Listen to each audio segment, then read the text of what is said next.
Dasturimizga sport xabari yakun yasaydi. Eslatib o'tamiz, xabar va yangiliklarni ijtimoiy tarmoqlardagi rasmiy sahifalarimiz orqali ham kuzatib borishingiz mumkin. Uchrashguncha xayr, salomat bo'ling.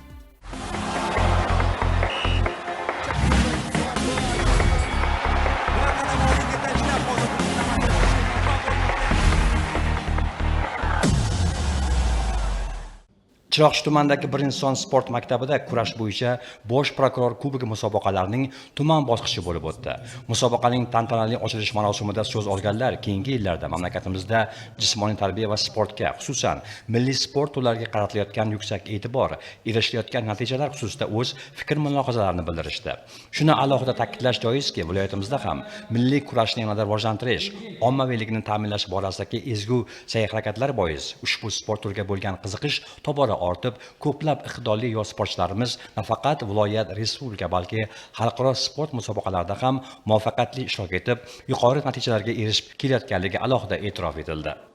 Tumanimizning mahallalaridan 9 ta vazn bo'yicha 100 nafarga yaqin kurashchilar jalb qilingan. Shu bilan birga milliy kurashni ommalashtirish borasida bu kabi musobaqalar muhim ahamiyat kasb etadi. Bunda tumanimizdagi sportchilar orasida iqtidorli sportchilar tanlab olinmoqda. Viloyat bosqichiga, respublika bosqichiga yo'llanmalar qo'lga kiritmoqda.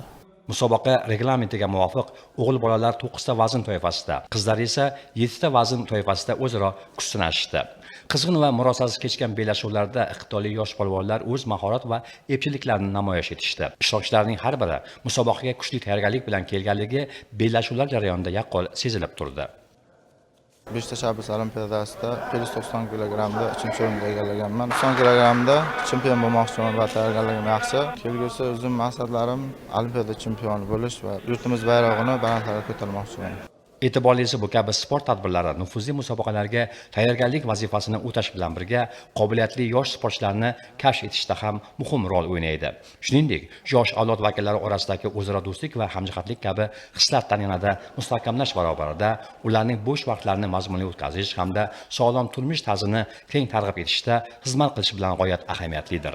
Musobaqa yakunida g'olib va faol ishtirokchilar diplom hamda qimmatbaho esdalik sovg'alari bilan rag'batlantirildi.